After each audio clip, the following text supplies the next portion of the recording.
Hola, ¿qué tal? Yo soy Mictlantecutli y hoy les vengo a hablar sobre la saga de Resident Evil. Vamos a hablar un poco de historia. Es un juego que a mí yo lo conocí en un mercadito, un tianguis. Me acuerdo que acababa de estar en Monterrey, era 1997 cuando lo conocí. Me acuerdo que me impactó porque escuchaba yo un programa de terror que se llama Tengo Miedo con Liz Villarreal. Y ella le gustaba mucho jugar videojuegos y en ese tiempo estaba el boom del PlayStation.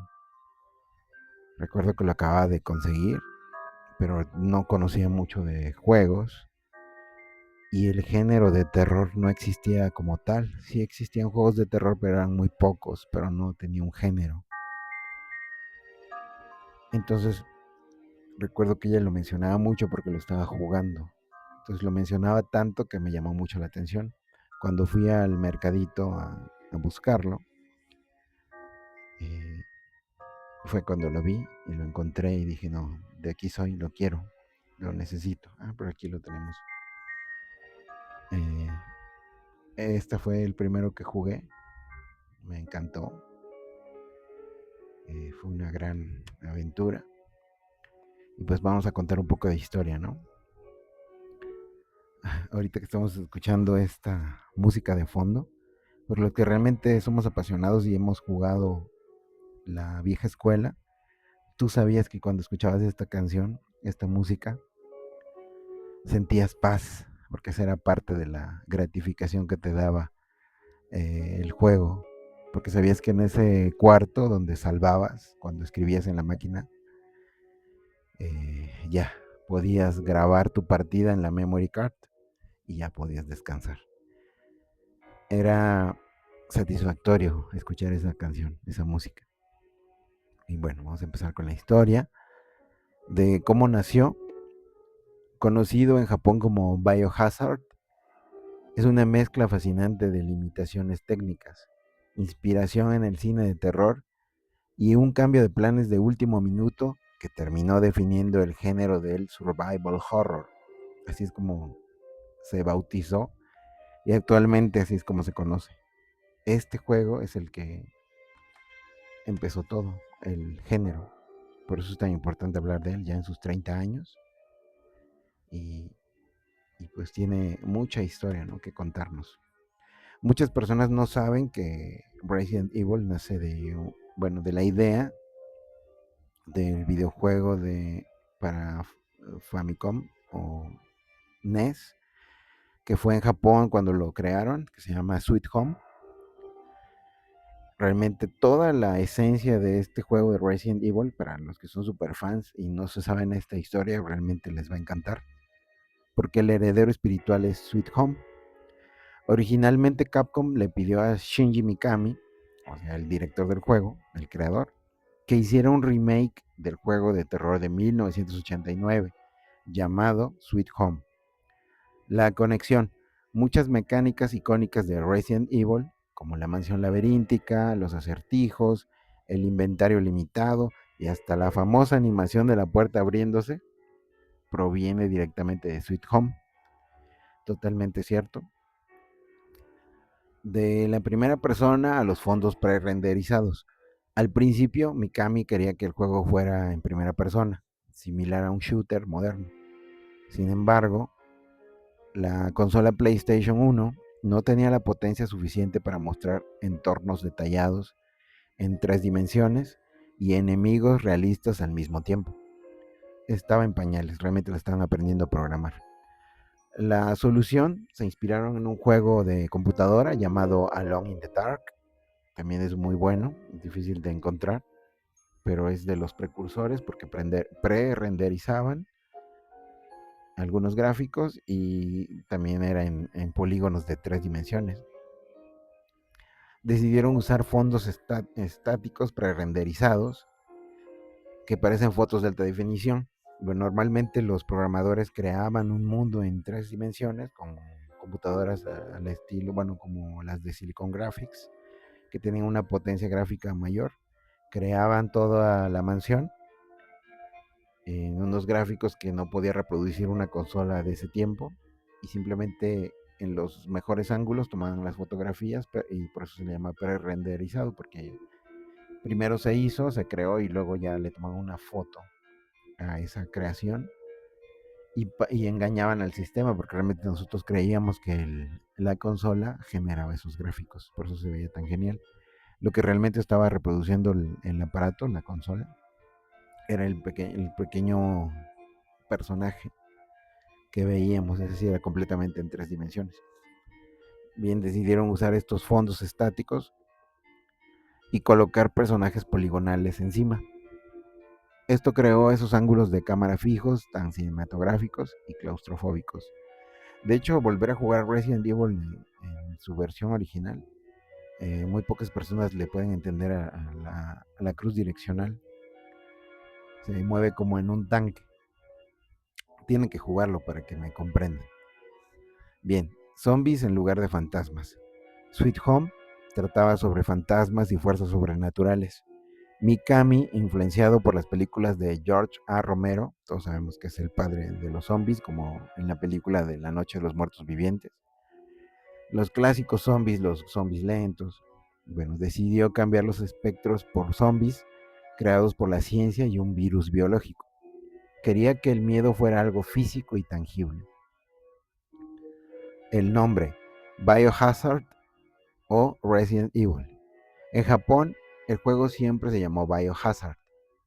Sin embargo, cuando llegó el momento de lanzarlo en Estados Unidos, en 1996, Capcom se enteró de dos problemas. El primero, que ya existía un juego llamado Biohazard, que es el que mencionaba en el capítulo anterior, el de Sega. Había una banda de metal también llamada Biohazard. Tras un concurso interno en Capcom USA, un diseñador sugirió el nombre de Resident Evil, haciendo alusión a que el juego transcurría en una residencia, la mansión Spencer, donde habita el mal. Nota, al principio Capcom no tenía muchas expectativas con el juego. Se convirtió en un éxito inesperado, que acabó vendiendo millones y salvando financieramente a la compañía en esa época. La historia de los actores también es algo interesante. En la introducción del juego, en la pantalla de inicio, Resident Evil de 1996 es casi tan legendaria como el juego mismo. Fue una producción de bajísimo presupuesto, grabada en una sola noche a orillas del río Tama, en Japón, con actores extranjeros que vivían en Tokio y que en su mayoría no eran profesionales. Durante décadas sus identidades fueron un misterio total, hasta que los fans lograron rastrearlos, y aquí tenemos algo de información sobre ellos. El elenco de la mansión Spencer: Charlie Kraslavsky es Chris Redfield. Fue el protagonista de la secuela. Charlie no era un actor de carrera, sino un estadounidense viviendo en Japón. ¿Qué pasó con él? Tras el juego, trabajó en algunas producciones menores y luego se alejó de la actuación. En la actualidad, ha vuelto. Gracias al boom de la nostalgia, hace poco abrió un canal y participa en convenciones de fans, abrazando por completo su pasado como el Chris Redfield original. Inés, con H, Jill Valentine. La identidad de Jill fue el secreto mejor guardado por años. Solo se sabía que era una chica de unos 18 años en aquel entonces. ¿Qué pasó con ella? Inés era una modelo adolescente en Japón. Después de la grabación, regresó a su país de origen, posiblemente Noruega o en algún lugar de Europa, y desapareció de la vida pública. Se sabe que no tiene interés en la fama que le dio el juego. Gregory Smith es Barry Burton. ¿Qué pasó con él? Gregory es un profesor de inglés y actor de voz ocasional en Japón. Lamentablemente falleció hace algunos años, pero su imagen como el rudo pero noble Barry quedó inmortalizada. Eric Pirius Albert Wesker, el villano que todos amamos y odiamos.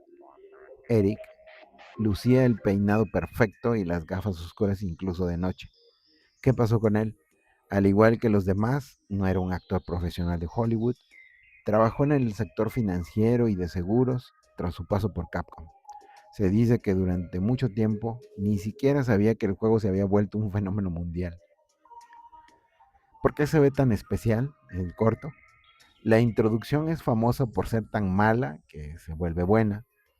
Hay varias razones. El presupuesto se gastó muy poco dinero, de hecho los actores tenían que lidiar con mosquitos gigantes mientras grababan en el bosque.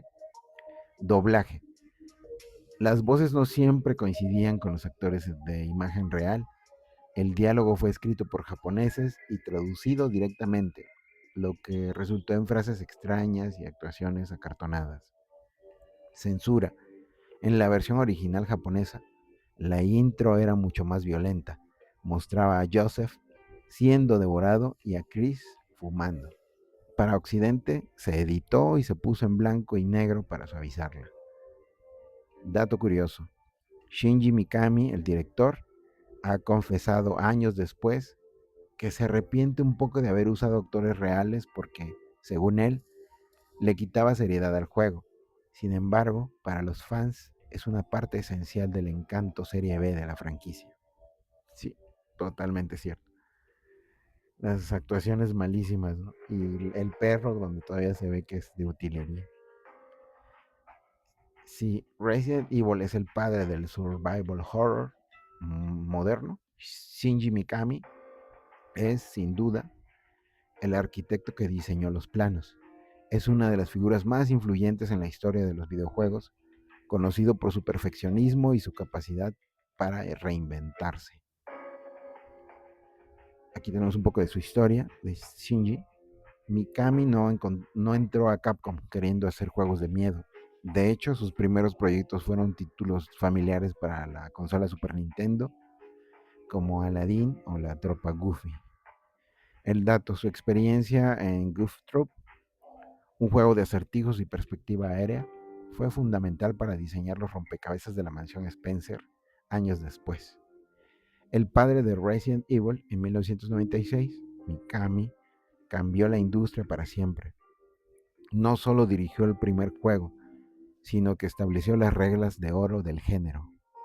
Recursos limitados, la angustia de tener solo 3 balas, cámaras fijas, el miedo a lo que no puedes ver a la vuelta de la esquina, la incertidumbre, el safe room, el que mencionamos de la música que estamos escuchando, la creación de esos pequeños refugios con música relajante que daban un respiro al jugador. El hombre que reinventó su propia creación después de producir joyas como Resident Evil 2 y Dino Crisis. Aquí tenemos los ejemplos para que también conozcan. Estas son las cajas originales. Esta sí es versión, la primera edición. Son 2 discos. En uno puedes ver a juegas con Jill perdón, con Claire y con Leon. Aquí también tenemos el ejemplo de Dino Crisis, también en primera edición, de dinosaurios, pero inspirado en él. Y ya para rematar, el 3.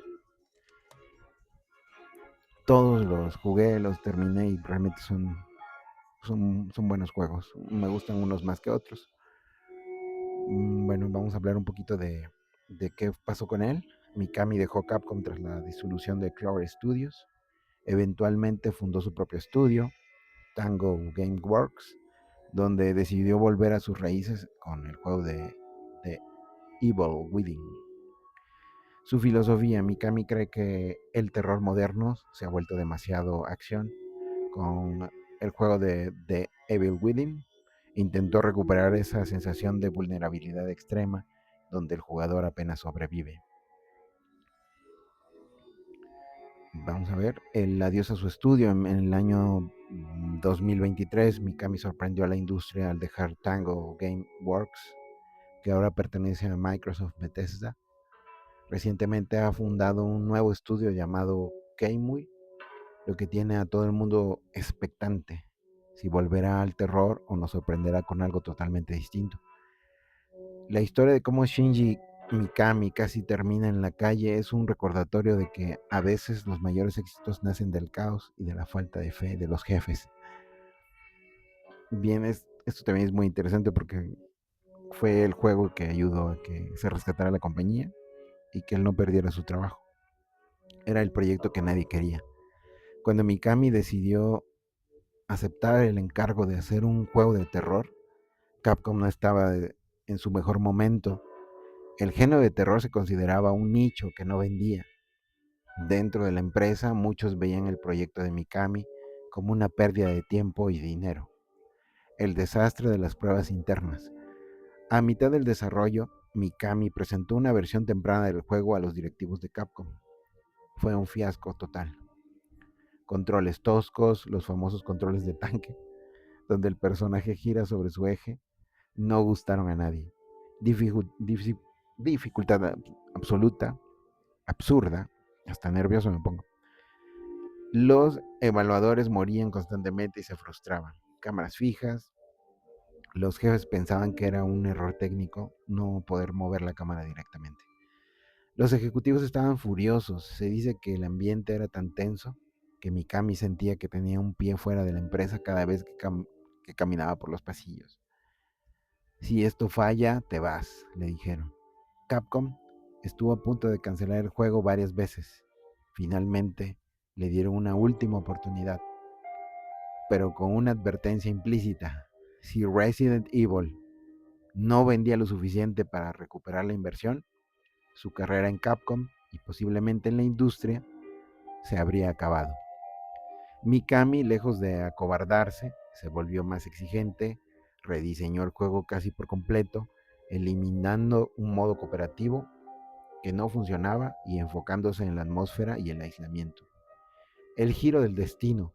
El juego salió a la venta en marzo de 1996, sin mucha publicidad. Capcom esperaba vender, con suerte, unas 200,000 copias. El resultado, el boca a boca, fue tan masivo que el juego terminó vendiendo millones. La ironía, Mikami pasó de ser el empleado que casi arruina a la empresa a convertirse en el niño dorado de Capcom, recibiendo poco después el control total para producir Resident Evil 2, que para mí es de los mejores. Me gusta mucho. Hasta el remake está muy bueno. Un dato curioso sobre su venganza. Años después, Mikami demostró que seguía siendo un hombre de apuestas arriesgadas. Cuando se anunció que Resident Evil 4 sería exclusivo para la consola Nintendo GameCube, dijo una frase que casi le cuesta el puesto otra vez. Me cortaré la cabeza si el juego sale en otra consola que no sea GameCube.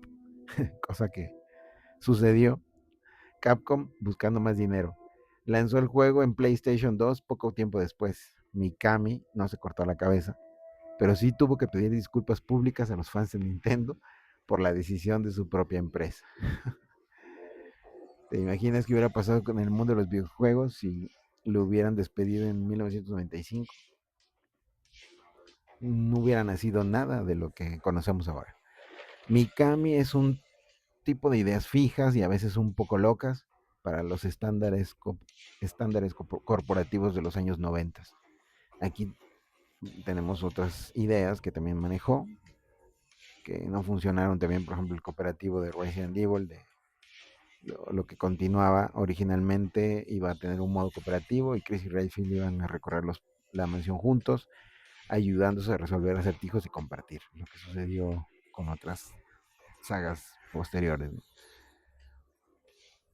Vamos a platicar un poquito más de más información. Estoy leyendo lo que realmente es importantísimo. Bueno, aquí está la saga numérica. Bueno, vamos a decirla. La saga numérica, entregas principales del Resident Evil 1 en 96, el 2 en el 1998, el 3 Nemesis en 1999, el Code Verónica en el año 2000, el, el 0 en el 2002, el 4 en el 2005. Ese es de mis favoritos, lo voy a decir siempre. Para mí es el que más me ha gustado. El 5 en el 2009, el 6 en el 2010, 2012, el 7 en el 2017. Wow, ya pasó bastante tiempo. Y el Village en el 2021. Y los remakes, el Resident Evil Remastered HD en el 2002, Resident Evil 2 2019, ese es el que más me gustó, y el 3 en el año 2020, y el 4 el 2023, la remasterización. Vaya, pues realmente es bastante información, no estoy tratando de compactarla, pero sí es un universo. Yo lo que les puedo contar de este juego que nos marcó, a mí me gustó mucho en cuanto a la temática, el haber establecido el género y los jugué de principio a fin, los primeros, no los jugué al 100 pero sí recuerdo haberlos pasado. Había unos acertijos complicados, en ese tiempo ya existía internet, pero casi no consultábamos, si acaso nada más en las revistas, pero te imponía el reto, a veces también hay cosas que también me desesperan, porque tenías que hacer dos, tres veces las mismas cosas, pero tenían sentido de humor, el famoso tofu, quienes saben de ello podrán saber a qué me refiero, y, y toda la cinemática, la trama, la historia, que para su tiempo pues realmente fue revolucionaria, las introducciones, los cinemas, realmente es un juego que sí, sí está dentro de mi colección porque realmente lo valoro. No es de mis sagas favoritas, pero sí tiene un respeto muy grande. Y bueno, por ahora vamos a dejarlo, porque realmente es muy vasto y vamos a platicar más en una segunda parte, me imagino, porque vamos a recopilar mejor la información y ya se las contamos con más facilidad. ¿Sale? Pues es todo por ahora. Muchas gracias. Hasta luego. Yo soy Mitrante Cutli. Adiós.